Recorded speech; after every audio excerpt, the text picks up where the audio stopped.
minutes. Good morning, Chairwoman Foxx, Ranking Member Scott, and members of the committee.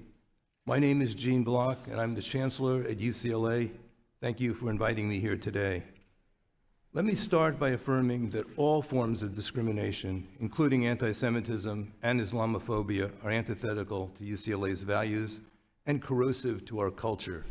I wish I could say that our campus has been immune to the disturbing rise of anti-Semitism across our country since October 7th. Sadly, that's not the case. What I can say, and what I'll address today, is how we've been confronting and will continue to confront this challenge. Last summer, I announced my intent to retire this July after leading UCLA for 17 years. These are my final months of Chancellor of this distinguished institution. While I'm saddened by the recent turmoil on our campus, I'm also proud of our legacy as a university deeply committed to the peaceful expression of differing viewpoints. To have a functioning democracy, we must be able to speak freely about the most consequential events of the day.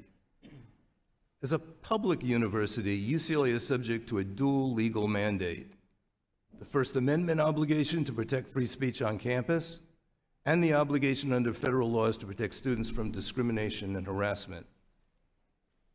This balance is often difficult to achieve, and it has been especially difficult since October 7th. I'm fully aware that many of our Jewish students have had to confront rhetoric and images on campus that any reasonable person would find repugnant. Trust me, I understand their pain. I've lived it myself. As a Jewish kid growing up in the Catskill region of New York with relatives who were Holocaust survivors and victims. As the former provost at the University of Virginia watching news coverage of neo-Nazis rioting outside the synagogue in Charlottesville, where my children were called to the Torah. As the Chancellor of UCLA, where an art show depicted me with exaggerated facial features that were reminiscent of caricatures of Jews during the Nazi era.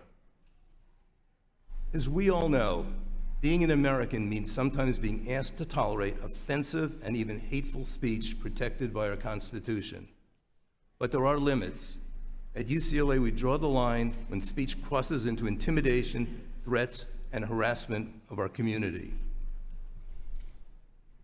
UCLA has a proud history of peaceful protest. Before October 7th, we successfully navigated campus protests using strategies recommended by the University of California. But on April 25th, as a result of a conflict that spread across universities across the country, a protest sprang up at the center of our campus, testing the limits of our approach. We are part of the University of California system. We followed University of California policy guidelines that directs its 10 campuses to only use law enforcement to remove protesters when absolutely necessary to protect the physical safety of our community. Accordingly, the encampment remained. As the encampment grew to more than 500 protesters, some of whom were not even affiliated with UCLA, it disrupted normal access to some classes. On April 28th, I decided to remove the encampment after violence broke out between opposing demonstrators, and I asked for a security plan to do so. We gave the protesters written notice that the encampment was unlawful on April 30th and instructed them to disperse. But before the necessary police resources could be assembled, assailants attacked the encampment that evening. Tragically, it took several hours before law enforcement could quell the violence. On May 1st, with the support of the University of California's President Michael Drake, we provided protesters a final opportunity to leave. But when more than 200 protesters refused police orders, law enforcement removed the encampment that night. With the benefit of hindsight, we should have been prepared to immediately remove the encampment if and when the safety of our community was put at risk. We have since taken decisive action. I created a new Office of Campus Safety that reports directly to me. UCLA is conducting a thorough examination of our security processes. The University of California has also engaged independent law enforcement experts to initiate a review of the confrontation, including our planning and security protocols. Finally, we will hold accountable all those engaged in violence or violated our policies. No student should be threatened or excluded based on their beliefs or identity. While we'll always have to strive hard to meet this obligation, we must also maintain our commitment to academic freedom and free speech.